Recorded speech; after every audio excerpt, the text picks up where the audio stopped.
All right, we got our apron on because it's time for work. Even got my work glove on. All right, we're going to get into the Psychology 102, Lecture 14, Eating Disorders. Hi, I'm Horatius Silverstone. I'll be your lecturer today. Why should you listen to what I have to say when it comes to these topics? By trade, I'm a mental health professional. I have over 7 years of field experience, almost 8 now. Currently employed as a special education teacher. I have experience with ABA, which I'm not a fan of, addiction counseling, behavioral management, case manager work, one-on-one behavioral aid in education setting, intensive in homework, crisis management, conflict resolution therapy, and CBT, which is cognitive behavioral therapy. I am very open that I live in the state of Maryland. However, I'm not licensed to practice in your country and territory. I don't know you. I'm not your therapist. So the purpose of these streams are threefold. It's to raise awareness of mental health in the streaming community, which is a woefully underserved topic in this demographic. It's to educate people on the basics of psychology. And the last, and I think one of the most fun parts of this, the entertainment part of the edutainment of these lectures, is to entertain and share my personal experiences in the field. Take what you hear and read here and improvise it. These slides will be posted on the Discord, so please join the Discord. Welcome to the pre-lecture quiz. These questions will come up later. Make sure that you're paying attention. I will be asking you them later. All right, let's talk about eating disorders. What is an eating disorder? Say it with me, class. What is a disorder? When a behavior causes you a level of prevalent disruption in your day-to-day life and or alters your lifestyle. Anything is disorderly if it alters your day-to-day life, where all of us have anxieties, the things we're nervous about, we all have the things that make us sad or depressed, we all have things that make us angry, but anxiety, nervousness, depression, anger, these are normal emotions. These are standard fare. Everyone has them. Everyone experiences them. They are healthy to experience. However, when those things get so intense that they cause you to not be able to function typically in like your day-to-day life, that is when it becomes, I'm not just a little sad or depressed sometimes, it's a depressive disorder. It's a depression disorder. Or it's not just, I'm a little anxious every now and then. It's, I have an anxiety disorder, because it literally causes dysfunction or disorder in your daily life. So when we're talking about eating disorders, we're talking about where you have behaviors or attributes or things that you do that are centralized on the concept of eating, and how you approach eating causes you so much disruption that it alters your day-to-day life. So, but like everyone eats, right? Don't start sentences with "so but." You sound like a Philistine. Eating disorders is a rather huge umbrella of disorders that primarily affects a person's relationship with food. It can be behavioral about how someone eats. It can be about meta behaviors towards eating in general. Often it has traces and other diagnoses as well, and we'll talk about that. I have a question. Introspection time. The time to look inside, everybody. What does an eating disorder look like to you? And it's okay for you to be wrong. I want to hear ignorant answers. It's okay to not know things. Eating more or less than is good for your body, unbalanced relationship with food, where you binge eat or eat very little to the point where you lose more weight than normal, eating because it's there, struggling to eat. For a lot of my friends I've had, it's either not eating food or substituting with caffeine, or eating really restrictive foods because it's considered healthy. Yeah, these are great answers. So, the first of these that we're going to discuss is anorexia nervosa. Let's do the etymology here on the side first. So, nervosa means nervous, and anorexia means without appetite. Ergo, anorexia nervosa, simply translatable to nervousness without appetite. This disorder manifests in the form of food-avoidant behaviors, dodging meals intentionally. This is generally, but not always, comes from a self-image distortion. Alternatively, it may be an irrational understanding of weight gain. This is a really big part of anorexia nervosa. Fundamentally, it's about avoiding meals, right? You avoid eating meals there's a plethora of reasons as to why someone won't eat with anorexia nervosa, but generally speaking, a lot of the major, most common factors are a huge dysmorphia about their own body. Oftentimes you'll see someone with anorexia complain about being overweight when, if anything, their BMI or body mass index is actually really underweight. A lot of the times it's people who like perceive themselves as overweight, and that can seem very confusing from the outside because, like, you know, if you look at someone who's like 125 pounds and they're like, no, I'm overweight, I need to lose weight, and it's like, where are you going to lose that weight? Alternatively, it may be irrational understandings of weight gain. Statistically speaking, we burn a little over 2,000 calories or about 2,000 calories a day, depending upon your body, for just functioning, which is why when we say like 2,000 calories a day, like that's where that comes from. So like people with anorexia will have this like idea that if they go even a little bit over their caloric intake norms, they're gonna balloon and gain a bunch of weight. 3,000 calories equals about a pound of stored fat. Some executive functioning disorders or some manifestations of ADHD, in which a person may miss a meal out of mistake or neglect, this is not the same thing. Don't just like presume, oh, I miss meals sometimes, I have anorexia. Anorexia is specifically the intentional dodging of a meal due to anxiety and nervousness about eating and how that will make you gain weight, right? So if you have executive dysfunction or if you have ADHD or honestly, there's a lot of things that can cause it. So as the name would imply, there's an anxiety or a nervousness aspect to this disorder's core. Anorexia can manifest with a binge and purge-like behavior where the afflicted will eat, but then induce vomiting or use laxatives to purge the food before it can be properly digested. It's actually really common when diagnosing anorexia nervosa that stool samples are taken. And if there is detections of like liberal and regular usage of laxatives in your stool, or if you have like just undigested food in your stool, it is often a factor used to determine if someone has anorexia if they are using rampant usage of laxatives. That is one of the more subtle things. I think the growing understanding is that you can purge both up and you can purge down. Next, we have binge eating disorder. To binge is to be unrestrained in indulgence, right? The key here is frequency. For indulgence to be a binge, it must be unrestrained and frequent. That's a big part of it. I think all of us like to indulge sometimes. In fact, I openly recommend, I think it's therapeutically valuable to indulge sometimes. But to binge is about frequency and the lack of restraint. If you're slamming a large cheese pizza twice, 3 times a week, every week, that's probably closer to what we're talking about. You know what I mean? That's not to say that if your regular caloric intake needs you to eat that much, that's different. That's another thing entirely. It's you have no restraint and you frequently indulge yourself to these incredible lengths. That is binging. Binge eating disorder. This disorder is primarily characterized as a regular occurrence of binge eating. Unlike the two nervosa disorders, bulimia and anorexia, people with this eating disorder do not purge their consumption. This often leads to weight gain and obesity, as even if the person with this disorder fasts between feastings, the sheer size of their meals and frequency of them leads them to being in a near constant calorie surplus. I want to ask you guys, what are some cultural or social norms that you've experienced that you think encourage binge eating? Because I think that there are a lot, especially in different cultures. Just raise your hand. Just like type in chat real quick if you've ever heard this one. Finish your plate. A lot of us, I think. So this shit's common, right?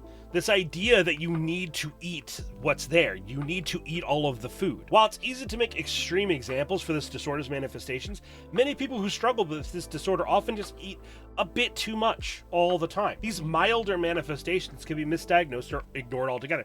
I would argue, personally, that the more insidious version of binge eating disorders are the ones where it's like they eat just a little bit too much. A little bit too much all the time. Because that's just like, that could be misconstrued as like, oh, that's just bad temperance. That's a lack of discipline. That's they were raised in that kind of family. Oh, they're just fat.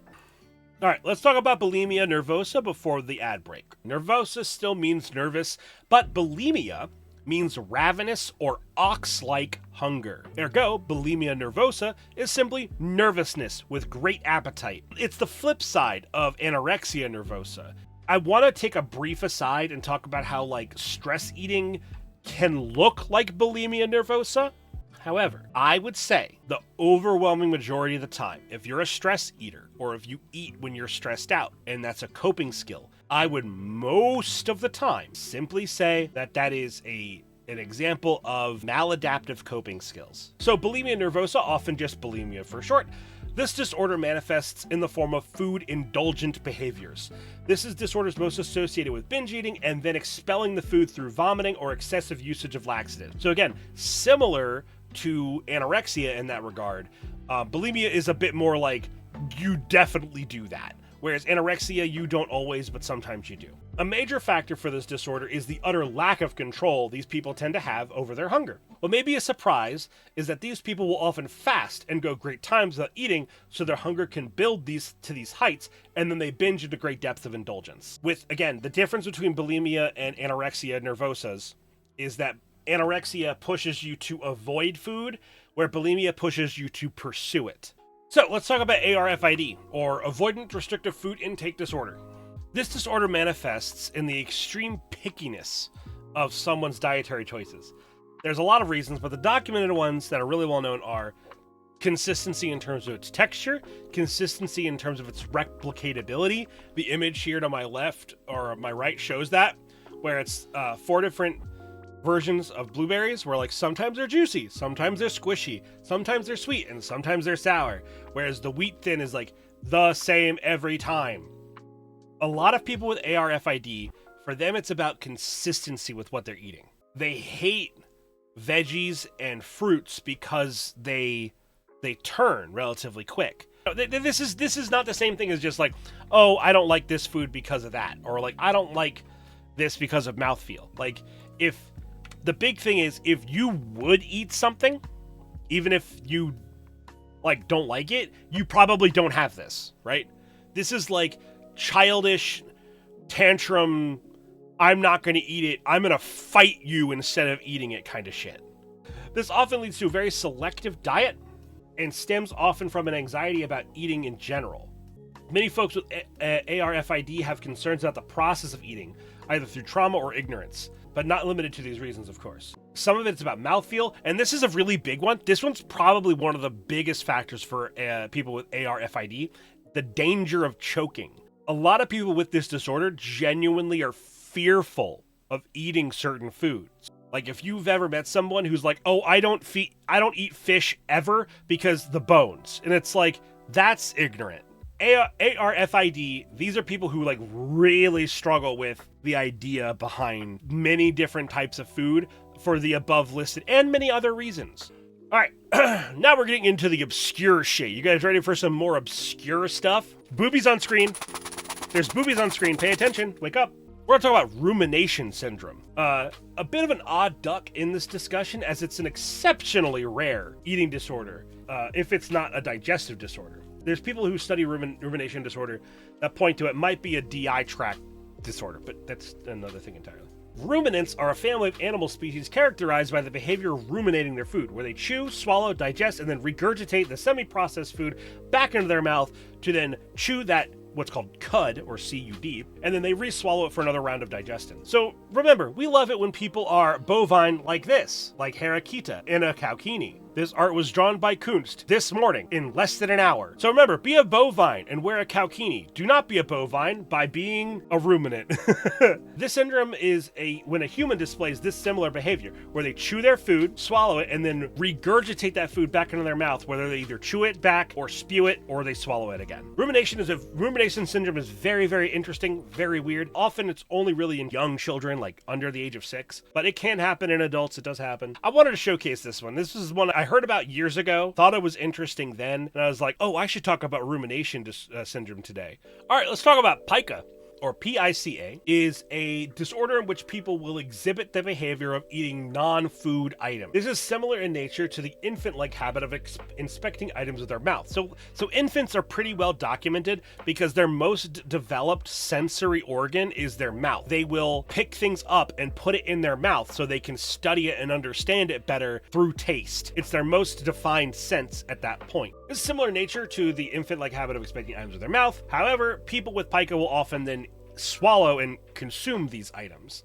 This poses a very evident problem, as some items can be toxic or even cause internal trauma. As you can see, this bottom paragraph here, or bottom section here, is in highlight, and there's a reason for that. From the point it starts being highlighted, it is my opinion, not fact. While there are many causes for this disorder, it is my personal opinion that pica is fundamentally a stimuli-seeking disorder, where the way certain non-food items feel in the mouth or body is pleasing on a sensory level. This is just my personal take. So here's a list of random things that are really, really common for people with pica: ash, baby or talcum powder, chalk, charcoal, clay, dirt or soil, coffee grounds, eggshells, poop, hair, string or thread, ice, laundry starch. Don't eat laundry starch. Paint chips is one of the more dangerous ones. Paper, pebbles. And also, like, some of these things are not dangerous, right? You can eat coffee grounds on a regular basis and it probably won't hurt you. I made a cute little Venn diagram of eating disorders. We have bulimia nervosa and anorexia nervosa and binge eating.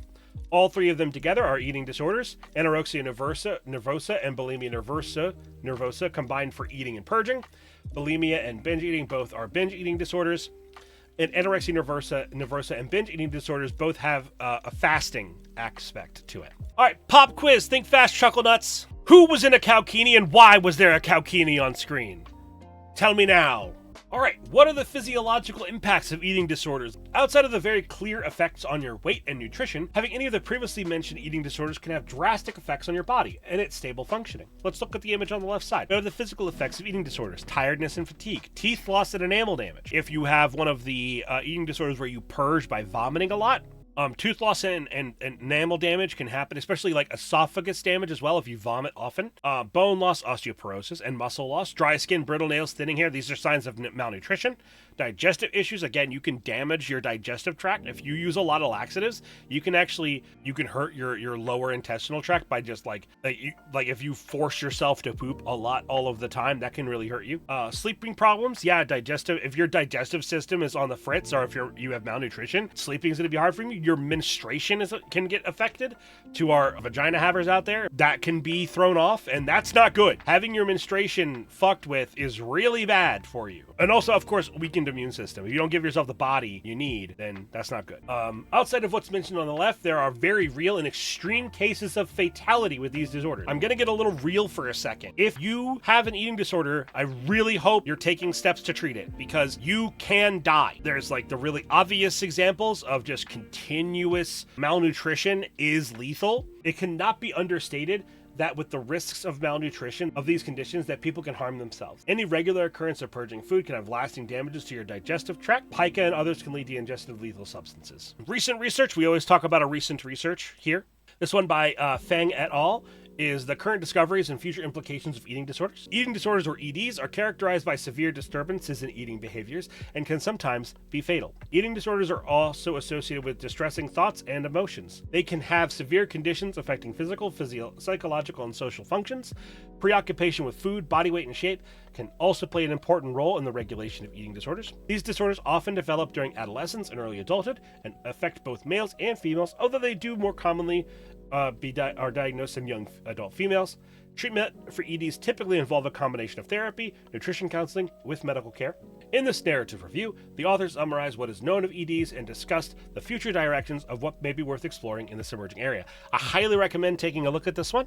All of the data you need to find this paper are on the screen right now, so please go and look it up. It's a really, really good one. Like, it's a great one-stop shop for all that stuff. I have an eating disorder. What now? So let's say you've been diagnosed with an eating disorder. What do you do now? You have many choices and have probably been guided to some therapeutic practices to engage in from your doctor. But here's some minor tips that I can offer to supplement what you've been told. Don't stop eating. This might sound silly, but a lot of people do this really common overcorrection where they engage in avoidant behaviors when it comes to eating. But you need to eat. Flip side of that is where, like, if you have anorexia, for example, where you already are avoiding, those people will then potentially find themselves, again, overcorrecting and binge eating. Another one is structure. Many avenues by which eating disorders take root are started with a lack of structure, or in a case of ARFID, too much structure. So develop a structure to your eating schedule and your eating habits. This is a huge one. Eat with people. Often these behaviors can slide by due to isolation, and I don't care if it makes you uncomfortable.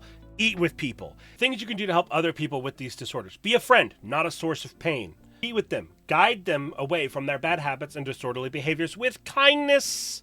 with kindness. You do not need to be a source of shame for people. When serving, if you are the person serving them a meal, make sure you alter their serving sizes for them if you're able to do so. Only do so with their permission. Shame is a major factor for people with eating disorders. A lot of these come with anxiety and nervousness. You want to be supportive. You are guiding people. You're their guide, not their savior. So, why are we talking about eating disorders? Everybody eats. Eating is one of the most global of experiences. Eating disorders are a genuine threat to people's health, and a greater understanding of these things can arm us to defend against them, as well as help us learn how to guide those we care about away from their grasps. The fastest and most consistent way to learn the intimate details of another is to break bread with them. So, take today's lecture and stew on it, really mash it into your mind, and let it ferment into your thoughts. All right, post-lecture quiz. Who can tell me what constitutes as an eating disorder? Question 2. What are some antecedents for eating disorders? What does binging mean? Or tell me what the etymology of the term anorexia nervosa means. Why might somebody, there's a lot of answers for this, so very easy question. Why might someone with ARFID be avoidant of certain food items? So question number 5, our last question. What are some problems that eating disorders can cause? Great job on the post-lecture quiz, everybody. Really proud of you. In September, we're going to be doing the psychology of video games. A very, very interesting topic. There'll be a lot to talk about. That's what I'm genuinely very much looking forward to. If you go to the Discord, the slides will be shared there, and later today I'll be uploading all the old ones over there as well. Rest of the year, we're going to be talking about ego. We're maybe going to revisit an old topic. We're going to talk about personalities, cognitive distortions, relationships, and mania.